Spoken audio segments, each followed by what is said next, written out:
You are listening to Girls, Ghosts, Ghouls, a podcast where three women discuss horror movies from the silent era through the 1970s. You can find us on Facebook, Instagram, YouTube, and Spotify, and Anchor. Timely, topical, terrifying. Well, welcome everyone to another episode of Girls, Ghosts, Ghouls, where I'm sorry. So we were looking around for a movie to choose, and a lot of the ones we hit on that we thought would be great just were not readily available streaming. And we learned our lesson from the last time we tried to do one that was not readily available streaming. So I randomly threw out Blacula because although it's referenced frequently and I've seen, pictures and stuff of it, I had actually never watched Blacula. Um, so I threw it out and Rebecca and Betsy said, sure. And oh God. Let me just apologize if anybody who's gonna watch this. It's racist as hell. It's Blaxploitation. It's Blaxploitation. 1972. It I believe it was meant well. They try to make a little commentary about, slavery being bad and how rich white people treat black people and you have almost a fully black cast, all the starring roles, definitely. So I mean that's kind of the positive stuff. It was written by two white people though, and much like when a man tries to write what a woman would sound like, when white people try to write what they believe another culture would behave like or sound like, it does not. Mark. It's not good, and it does not carry through the test of time very well. And you end up with a man named Skillet. So Yeah, yeah, To be fair, I've heard stranger street names fair, currently. true. Yeah. But you get random use of the N word, and quite random. yes, and then also we have they wrote into, I mean, very diverse. They wrote in gay people, and I'm sorry, it's being Pride Month especially. I'm very sorry. The representation was awful. It is Uh, an example of, Prolific use of the F yeah. word, calling, Well, I would not say good. also it's an example of what we're still fighting against. Stereotype for sure, yeah. But it also was an interracial gay couple, so that was pretty progressive. We have to give that. I mean, Yeah. they were shockingly interior designers. It's it's bad, people. I'm I sorry. couldn't roll my eyes hard enough at that one. But Um, I Also, mean, we have an. Oh, go ahead, please. I mean, it is what it is. It's very much a product of its time and of the type of film that it was. truth. So might Uh, be. it was interesting. The main actor. What? Why am I thinking William Marshall? Is that the It correct? is William Marshall Okay, all right, all right. I'm always because you're bad on thinking actors. correctly. Okay, I'm always awful on actors' names. He was an interesting guy because I looked him up and he had a pretty varied career, classically trained opera singer and whatnot. And he was the one who advocated for some of the background of the main character. For the main character to be an African noble, a prince, versus, Andrew Brown from whatever. Um, but the movie does suffer from some limitations, but I thought he was an excellent addition in it. Oh yeah, yeah. William Marshall's a fabulous actor. Unfortunately, it comes up looks a little overdone because a lot of the other casts are not up to his level. And Yeah, I would yeah. say. And then I would say, just my opinion, and you guys can definitely override me, but him and what was Count Dracula? Charles Macaulay, who played Count Dracula, at the beginning. It seemed like for a minute they like the scenes they were in together, it just seemed like they were trying to outact the other for a little bit, so it comes off a little over the top. Like I'm pretty sure they both have like stage experience, and it was just like, Yeah. and I, poor Vanetta McGee, who played Tina slash Luba, she just got way I think outclassed. I think as the character Luva, she got just shafted in terms of dialogue and reactions. Rolled over completely, Because yeah. I would Yeah, she was frankly have lost. expected a much more of a fight reaction from her. Yeah. The Oh yeah. the movie opens with Mumawalda, the prince, and Luva are in Europe doing a tour to try to drum up support to end the African slave trade. And which is because when I read the synopsis of the movie, I'm like, what the fuck were they doing in Transylvania? So I'm like, that's an odd place to stop for drumming up support, considering they were next to nothing on the international scale. But you know, hey, we'll go with it. Maybe maybe the count was in England by that time. Maybe. Yeah. Maybe. I don't know. Well, I think they actually but- opened it as in being in Transylvania, and it was supposed to be like the late okay, 1700s, all early right. 1800s. But yeah, it was That's hard to follow. But I it had to was. watch that part 3 times to figure out what actually happened in the beginning there. Yeah.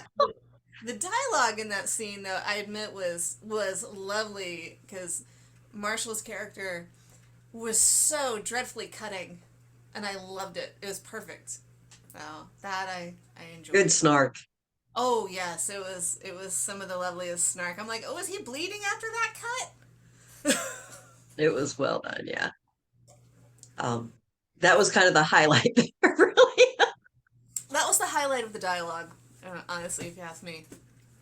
As it suffered, Agreed. frankly, the rest of the movie. But yeah, but here's what confused me. I mean, we already noted that there was like almost no fight in Luva whatsoever, which I just don't buy. And you do have William Marshall's Mama Waldy putting up a bit of a fight when Dracula sends his ghouls after him. But then they like basically Dracula. This is so bad. I'm sorry. Dracula bites Mama Waldy, throws him into a coffin, tells him he curses him to be like him, and he says, "You shall be called Blacula." Like, but who's gonna? So this is where it gets super creepy. So it locks him in the coffin, and then they just like what leave Luva there to slowly starve and die, I guess. Yes. Yeah, it's sort of Cascum of Amontillado reaction there. And then you jump ahead to like the 1970s, and there's our interior decorators with a real estate agent in Transylvania that I think are buying out the contents of the house, as far as I can tell with this deal. Yeah, I'm not sure if they're buying the house and its contents or what. Just the contents, I think. But here's where it got really confusing because they opened up the secret room, but there's no corpse there. So what happened to Luva, we don't know. And Dracula has been killed, as we know, in the Bram Stoker story. He's been dead, and Blacula has been trapped in this coffin. And they lit about. Well, this is what I had to keep rewatching. So I missed originally where they moved. I guess they packed everything up and sent it to New York. Is where they ended up. Theoretically, the movie is supposed to happen in L.A., but everything. Okay, LA. Maybe they shipped it to LA. Okay, thank you. but the cops' Somewhere in the office- States. Yeah, the cops' office has a map of the Bronx on the wall. Oh, so it might have been New York. So it's very confusing. So it was Yeah. New York or LA. I thought New York is the vibe I was getting, but you said it was supposed to take place in LA. Yes, So- and I got the same New York vibe as well. The only reason I know it was supposed to take place in L.A. is because I looked it up. There you go. But the map of the Bronx on the wall.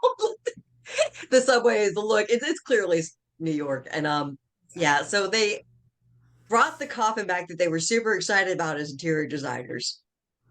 Because, I mean, they were apparently goth interior I'd designers. be I don't know. excited about it too. I mean, so- we would, but Your average person does not. but also we would probably pop the lock while we were still in Transylvania. They waited till they got back to New York. They popped the lock. One of them cuts themselves while they're doing it. And here you have the worst stereotyping scene you will ever see in your life. Betsy, you look like you're gonna explode, sweetie. Go ahead. It's fine. It's fine. Everything's fine. I mean, yeah, it was bad. Really bad. And yeah, of course Blacula smells the blood, comes out of the coffin, kills our two interior designers. I have logistics questions about how long a vampire stays fresh without blood. He should have looked like a decimated corpse for the most part, I would assume. per That's most my legends you read. that's my opinion as well. Because according to this, he hadn't been let out of that thing since he was put into it. I feel like at some point he would have starved. Yeah, Like they would yeah, have had to drip blood on him, I would assume, or he would have been moving Yeah, very I don't think slow. he'd have just been like snoof, snoof, snoof, snoof, and out. I would But assume it was something like he goes into desiccation torpor state. I would think, Hibernation, okay, vampire hibernation. Yeah. yes. But And also horrible makeup. We have clear an example of a white makeup artist who did well with white people and did not know what to do with darker skin tones, and it yeah, showed. the, what they decided to do was try to make him pale, which in my mind, I'm like, all right, he has beautiful skin. I would have taken it like done deep, dark creasing to make him look like gaunt and whatever, like, but More obviously that was contrast. not what they did. They paled him out to make him more vampiric, I think, but it just made him look ashy, and it's not the like the poor man. The poor man. And those sideburns were not his. So Okay, all right, because they looked really. The whole movie. I was distracted by the sideburns because they were so bad. yeah, Mhm. either they weren't his or they put makeup on his sideburns, which they should not have done. Yeah. At one point, they had like one of the vampires that was made by one of the interior designers who went about with an eyebrow that like came out to here and over his hood. It was just like, The what? choices were wild. The choices were wild.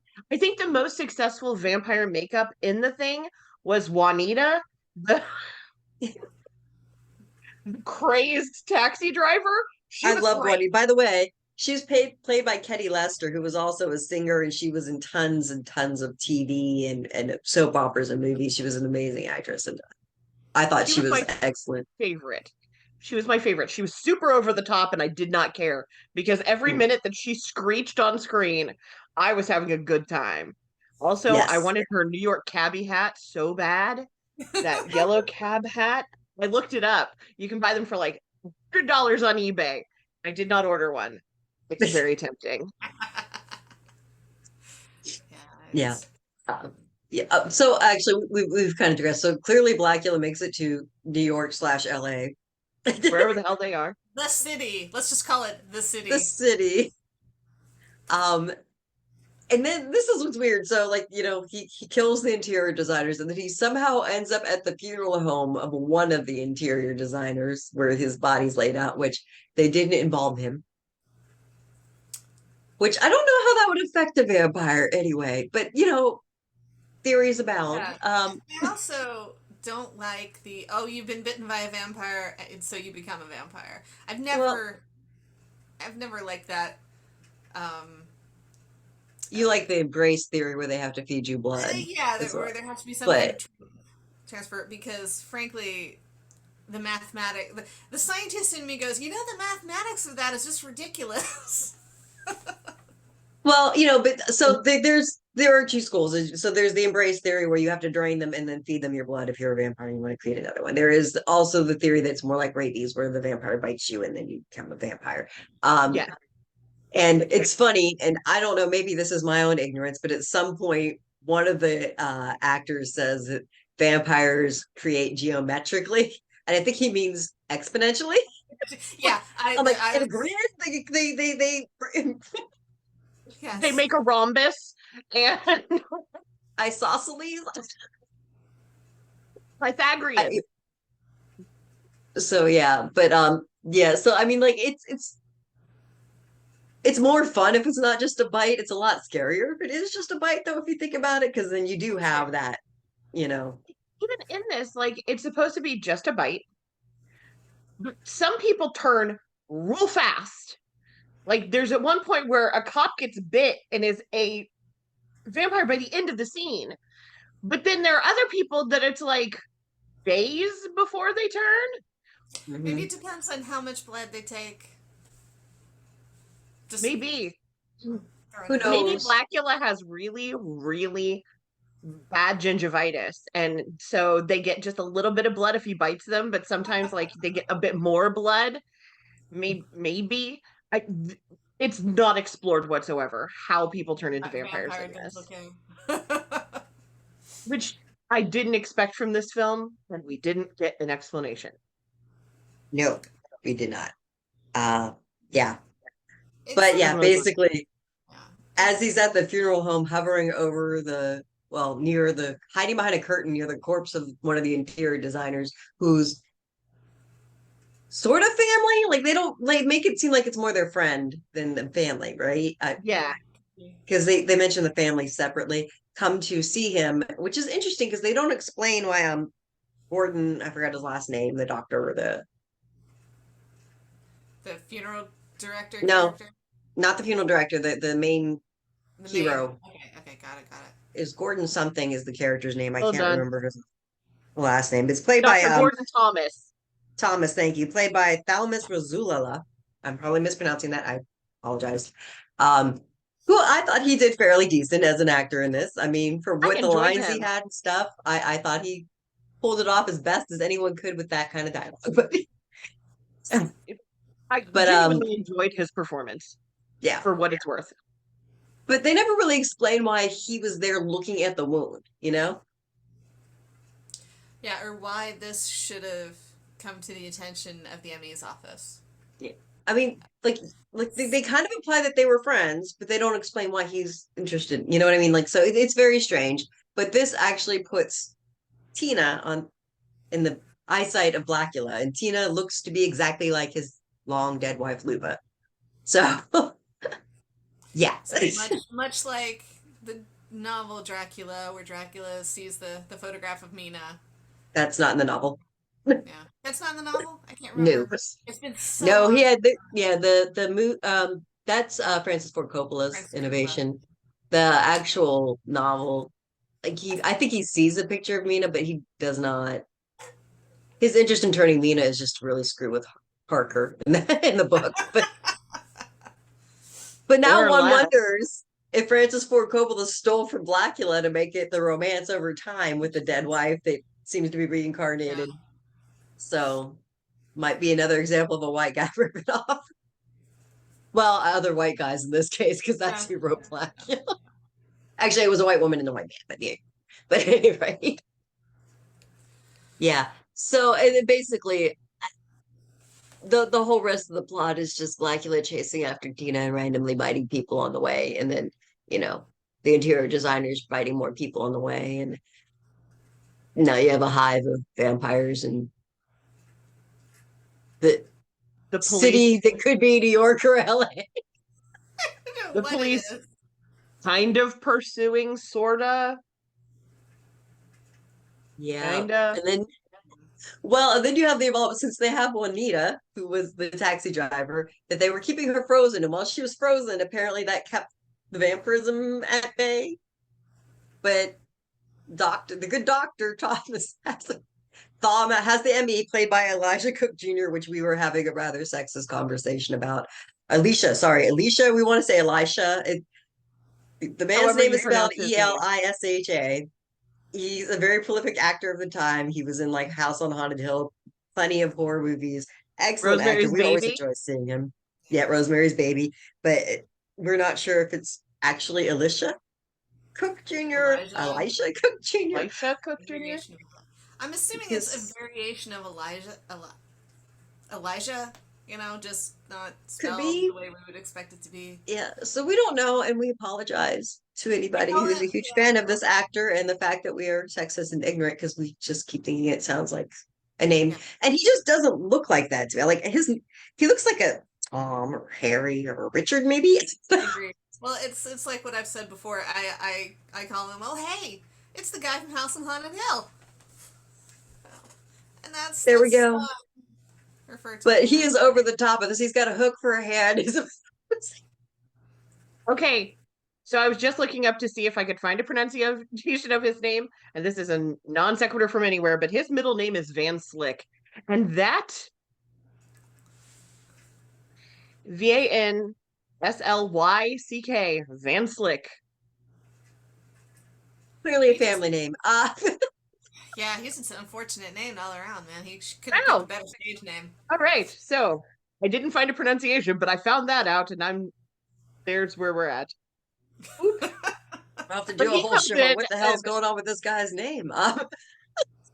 he comes in, and immediately I'm like, hey, I It's the wormy guy. know you. You're all gonna die. Yeah. But so yeah, the doctor has him. He saw Juanita, and he tells him to lock her in a room and stay out of it.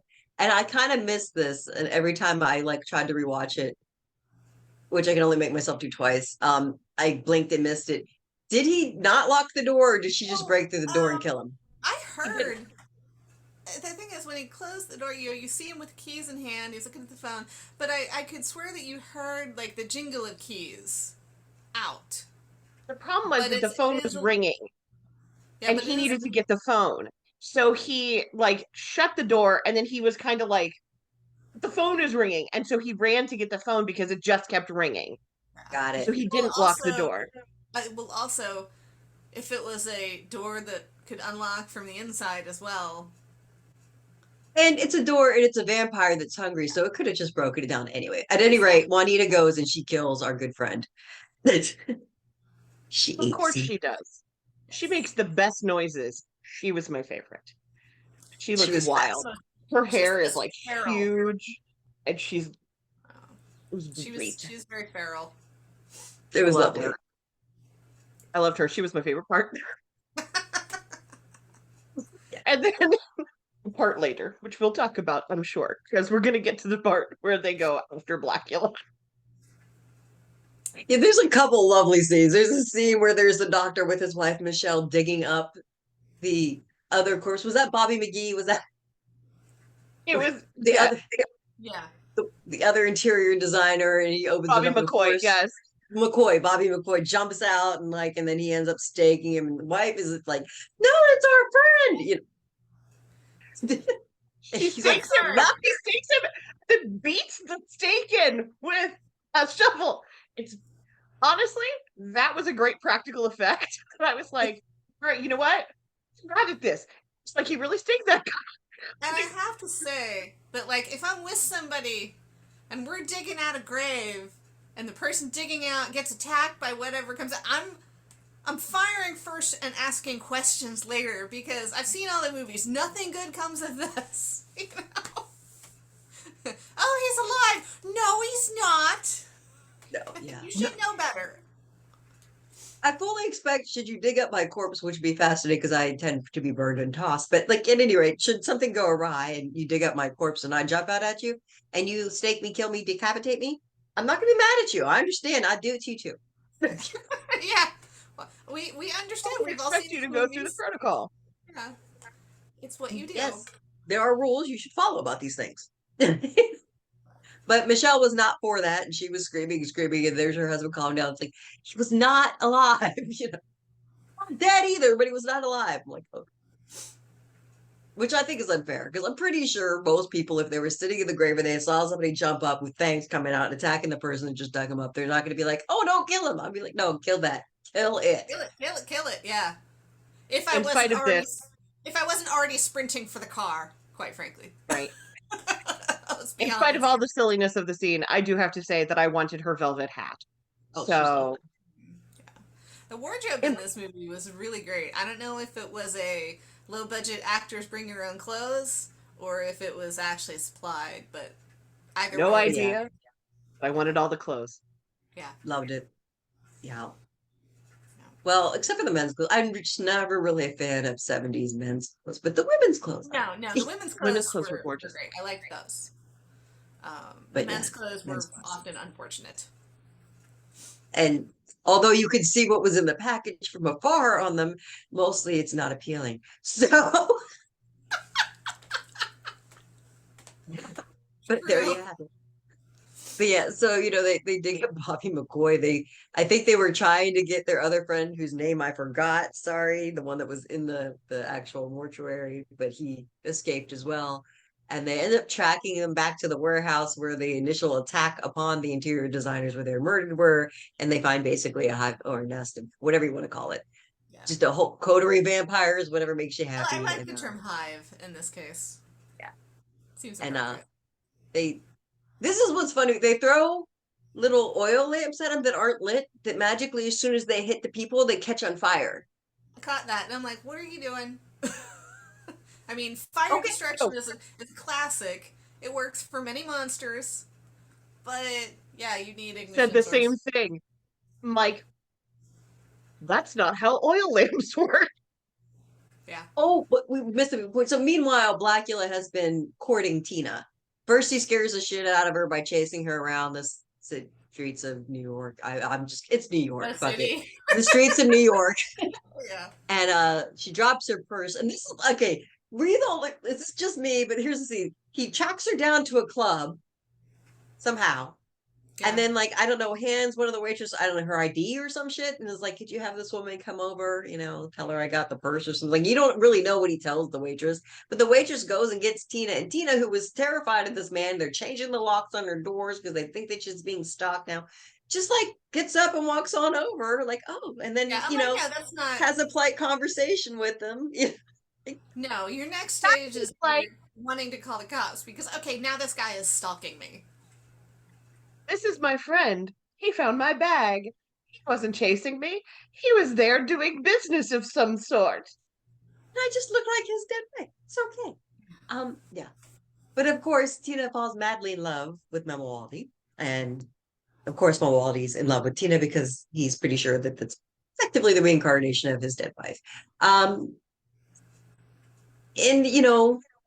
the good doctor and his wife, Michelle, who's the sister of Tina, try to, once they realize that this is the vampire killer, try to keep Tina from seeing and being with the mad serial killer. And I don't remember why. Why does Tina leave and go to him anyway? Did you guys catch that?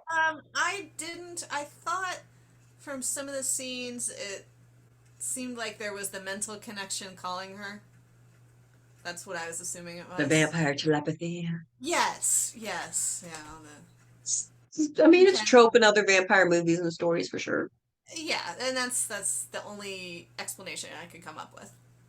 Yeah. Yours too, Betsy. Okay. So yeah, I mean, so of course. I'm going to be honest. There's a lot of fill in the blanks. God, I hope you know vampire lore because they certainly don't tell you anything about it. So Yeah, if you don't know anything about vampires, half of this will not make sense. That's true. I didn't even really think about it from that aspect because, I mean, all three of us are so very well versed in vampiric lore. Yeah, I think that we automatically fill in the plot, fill in those holes, and aren't even thinking that they're there until we make an effort to be like, oh, maybe not everybody who's watching this is going to get that. I mean, even him digging the guy up and then staking him, nowhere had they mentioned at any point that a stake will kill them up to that point. Yeah. And then he looks at his wife like, I don't understand get what I'm doing here. And she's like, we're in two different movies. It's not been explained to me. But you got to give her credit because she just goes along with it afterwards, and like she ends up like somehow on the vampire hunt with her husband in the end there too. Instead of safely being protected, I'm assuming she ran out to tell him that Tina disappeared, and that's how they. I'm sure it was actually in the movie, and I just missed it. I don't think you did. No, there okay. Were large parts of it that, like, I didn't understand how she ended up with Mama Weldy to begin with. Like, and then you just said he comes with her ID, and I was like, well, I know he had her ID, but that can't possibly be the only. I thought there had to be another scene that we missed of the two of them, and I'm like, oh, nope, didn't miss it. Okay, unless there was a scene of him trailing her from her house to the club, and they cut that. Maybe that's the only thing I can think of. It's possible. I think they cut a lot. Yeah, because there's a lot that just does not make sense, and yeah. And it was still an hour and a half long, and you would have thought that at least with that runtime, that things would have been tied together a little better. It's very jumpy. Yeah. Very jumpy. It was very but, jumpy. Very tragic. So, he ends up, while they're being chased down, he ends up fighting Tina because he wants her to be with him forever. And stupidly, even though he knows he's being chased by people who want to kill him, sticks her in his coffin. And which is funny. Like, it shouldn't be funny, but it is. But you have the good doctor and his cop friend basically, and like I think what the good doctor Gordon opens up the coffin and the cop goes and stakes, right, without even looking. Yeah. I think is how it worked. And of course, it was Tina that gets staked, and then you have poor Michelle again traumatized. Yeah. It's not funny, but it was because it was like you knew it was going to happen that way. Like you just knew. Once she got turned, her fate. Yeah, she was a vampire, so really, as things go, that was the best way for it to happen because there's no hesitation and they didn't have to really worry about it. And Tina didn't have no temptation for her to try to kill anybody else because they just, open the door, smack, boom, oops. Oh, it's you. Okay, well, sorry, but guess it had to be done. Our bad. And then you have a very romantic scene in the end where they're like, there's Blacula and they're about to go at him. He's like, there's just no need. And he just devastated because he's lost his wife again and walks out into the sunlight. Thus ends Blacula. Where he fades into Oh yeah, a skull that does not have vampire teeth. I didn't catch that. Well, and also larvae. It has larvae all over his face. Like as he's decaying, like the rapid decay from the sun, suddenly the larvae. Maybe to illustrate the That's not how corruption decomposition works. Yeah. No. It's, I mean, they aid in decomposition, but you usually have to be in the ground and they slowly come in. They don't show up as you. No, the opposite. it's days. They show up, you decompose, not you decompose and they show up. It's, yeah. I think that was one where they just told told the prop guys, okay, Just be goes gross. into the sun, catches fire, make it gross, he's decaying, burning, blah, blah, blah, do whatever. Let's be as disgusting as we possibly can, yeah. Yeah, got this. Yeah. And you have to have larvae if you're going to do that. Sorry. It's okay. And yes, we're using the L word instead of the M word just for you, Betsy, just so you know. Thank you. Thank you. I don't like the M word. Right, yes. right. It's one of my trigger words. No problem. It's fine. We can say the word, but it makes me go right. sweet. The rest of the movie makes us bleh, so we're okay. We don't need to add any extra discomfort to it. So, yeah. That's why they decided to. There's a world where what they would have done is taken the story of Dracula and translated it, but they decided to make changes to the story. That I don't know why they did that. They could have literally just retold the story of Dracula. Well, and then Mina would be alive at the end. Pretty much every continent, every culture has a vampire lore. Yes. It's everywhere. They really could have just done some research and come up with a really great, I mean, they could have used the basis of Bram Stoker's, or they could have done something completely different. Or they could have used, I'm sure that I can almost guarantee that there is African vampire lore. Oh, yeah. Absolutely. Yeah. Because I always like to see the for lack of a better word, the native interpretation of a monster. Yes. Or different regional aspects of one. I mean, like in Eastern Europe, you'll have the Lamia. Mm-hmm. Well, Lamia was more Greek, but yeah. Greek? Yeah, well, Eastern.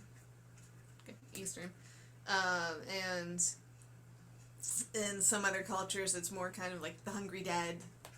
Mm-hmm. Yeah, some are more like zombies. Some are there's,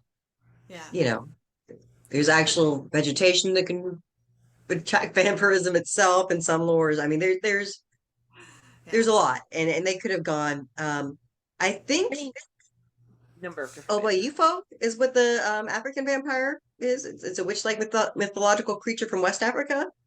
Mm-hmm. From the Ashanti, they could have gone somewhere with that. There are lots Sorry, of it's been a things long that they time since I could have done. researched.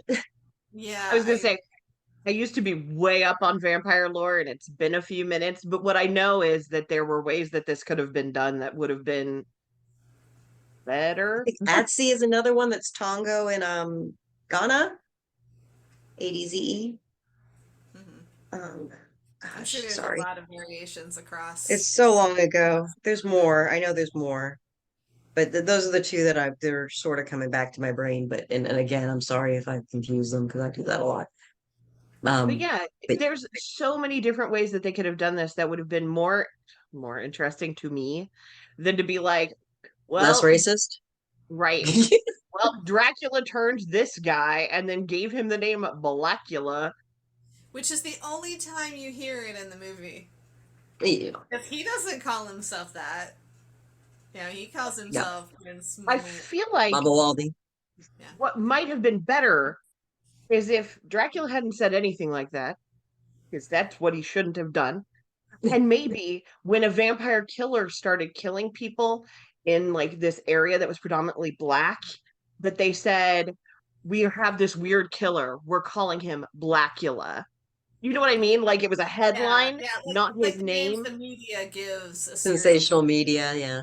Yeah, like it was a sensational media name, not like. And then at some point in the precinct, they could have been like, yeah, they keep calling him the Blacula killer. That would have been okay. We're better at writing movies. But it would have been a better premise than we'll call you Blacula. I would like to see some of the newer modern screenwriters that are doing horror. Yeah, I don't know, Jordan Peele. Like I'd like to see him do something. I would love to see Jordan Peele do a vampire movie. Love, Did love, you love. Yeah. guys watch on Netflix? There's Vampires in the Bronx. Is that what it was called? Vampires versus the Bronx or something, or the Bronx versus the Yes. Vampires. That was fabulous. It was so So great. good. Huh, The okay, all right. kids, So I know what I need to go watch because I haven't watched that. yeah, Yeah. it's Gentrification. It was great. It was so good. gentrification. Huh. Oh, it is so great. And it's super fun and really like a real good like horror comedy and quality. But Mhm. you can tell that it was written with a sensitivity that this was. I think they probably had black people in the writer's room. What a unique and novel thought. Sorry. Truly. This one had the sensitivity of a brick. Oh God. Also appropriate for Pride Month. Oh, Truly. so oh. Yeah. I mean, so like I don't know, like so we talked about Sugar Hill like way back in the beginning when we started this, and that also was Blaxploitation, also written by white people. Gratuitous use of the N-word, clearly not, but it was better. It was done better. I think so. I enjoyed it a lot more. Yeah. Yeah. I feel like it was somehow more sensitive Yeah. to the I mean, well, subject. It felt more natural. And I don't know if that's the right word to use when discussing horror films, but yeah. I mean, some things still felt forced in some of the dialogue, but I mean, it was just better. They had a better makeup artist. I don't know if they actually found somebody that, knew skin that was not pale white all the time. I don't know. But Or if they yeah, did their own makeup, quite which possibly. happened a lot. But yeah. So, I mean, all of them are a little cringy from this era for sure, but this is one of the worst that I've come I was gonna say, across. and the crazy thing about it was it debuted as number 24 on Variety's list of films, and it grossed over $1 million, making it one of the highest grossing films of 1972. So it made money. Like, Yeah. Well, I mean, there were things. So it is 1972, and the world is starting to open up, and we're coming out of the 60s where we're like, fighting. Like, you have all the race riots. You have Martin Luther King put out there. You had just Selma. You had all this stuff. So, you know, the world was becoming much more aware of what kind of assholes we as white people are in general. And like I think the spirit this was done in was not to be the way it is perceived now. That's true. Um, That's true. so there are things like the fact that you have, like I said, almost completely black cast. All the white people are basically smaller extra parts for the most part. They're not the main characters for sure. Um, you do have the main black characters are not like just street thugs. They, you have a No. doctor, you have a scientist, they're the portrayal is not just, oh, And even thug number two, like, right. And even his wife is a scientist, like yes. so it's a female, like a person of color who is also a scientist. Like, what? So, and then I'm pretty Sorry, sure, although this probably is not exactly what the black population wanted to see, having representation in horror probably did draw out a crowd. And that's I'm sure. good. It's just sad that this was the best they could do at the time. Let's just put it that way. Or the best that they did at the time. They could have done better. But yeah. And So I know that getting the studios to fund anything was nigh on impossible. So, I, you took what you got, but and I'm sure that it did make money for these actors who probably, weren't cast as often in leading roles and stuff. So I hope that it gave them, somewhere to be and something to do and something to watch. And but yeah, looking back at it with With our 2023 gaze, vision. 2023 gaze, it's like, whoa, okay. what are you thinking? Yeah. Right. So yeah. Fun though. And the scene in the club, the band that's playing is the Hughes Corporation, and they did the 1974 hit "Rock the Boat." Like rock the boat, don't rock Oh, the boat, babe, baby. Yeah, I'm sorry. No it's idea. the band that's playing in Oh, the club, and I was like, "Well, don't tip the rock." boat over. But I will say, like, yeah, the music was like the funk of being, a Blaxploitation film. But I have to say that I danced the whole time.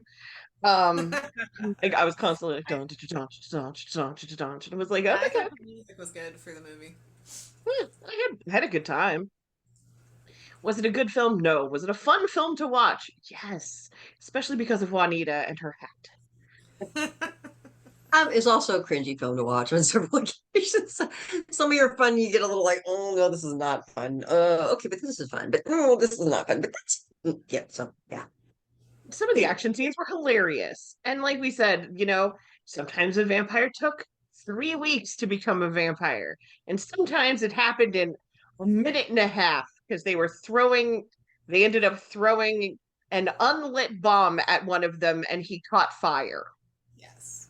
And it's also interesting on the vampire attacks, you never really see any blood. And I don't know if that was done from a ratings perspective or what, but it's a little, but yeah, it was limited. it's very Yeah, because even when the guy cut himself, I just choked. Even when the guy cut himself, it wasn't a whole lot of blood. No, and he had like a little bit of it on Blacula's, cheek after he killed them. Though the opening scene well, the opening, yeah, where Dracula kills Mama Waldy, you do have like blood streaks and like blood tears we had there too. that. And I was like, why would you have that? You're not But yeah, emotional.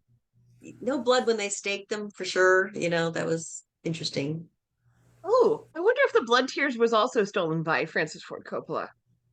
Because remember, there is a scene where he's crying blood tears. Yeah, it's true. It's been a while since I've seen it. Isn't that hilarious though? Let's just think about the fact that Francis Ford Coppola ripped off Blacula. I hope he did. I like to think that he did. Well, I think you should credit it at least. Like the most romantic Dracula story ever. You stole it from Blacula. No, I didn't. But it makes sense when you think it's Nick Cage's uncle. So I'm True. Nothing. well. I think we beat this one to death and back. What about you, ladies? I think so. There's not a lot to say. It's a bit choppy, some plot holes, but other than that, not too bad. I mean, I wouldn't go searching for it, but I'm also not going to turn it down if somebody says, "Hey, let's put this on." I'm going, okay, sure. It's on Shudder. You can watch it. Mm, It's also on Pluto if you don't have Shutter. yeah. It's worth a couple minutes. Watch it with people, make fun of it a little bit, because there's most of these are going to be that's the best way to watch them, is to make fun of them a little bit. And I mean, I've seen worse. We saw Scream and Scream again after all. Scream again. God. Never gonna live out on Scream and Scream again. That was No, I'm always gonna want by that far. back. Gonna argue with death when he comes for me. But look, I had to sit through these. Here are these handful of films that I had to sit through. You owe me like 6 hours at least. There we go. Yeah. So yeah, all I could say is there is worse out there. You're obviously going to notice that it's not good. And it's not well written. I think it was well meant, but we all know what that's worth. Some great acting, some fabulous costumes, good music. But yeah, I want to see somebody else do this and do it well. It would be fun to see somebody reinvent it. Yeah, I mean, my first pick obviously goes to Jordan Peele, since he's so good with the horror. But yeah, let's just say some not white people should redo this. In point of fact, don't call it Blacula, because that's an awful name. Yes. Pick something else, anything. Anything else. I mean, but it's your movie if you're rewriting it, so do you, but yeah. And with that, I guess that's it, folks. So, it's been another episode of Girls Go Schools, and I'm Jenny. Rebecca, thanks for tuning in. Bye. You have been listening to the Girls Go Schools podcast. You can follow us on Facebook or Instagram at Girls Go Schools Podcast, on Twitter at Girls Ghost Pod. Like and subscribe to our YouTube channel, Girls Go Schools Podcast, and find our podcast on your favorite podcatcher.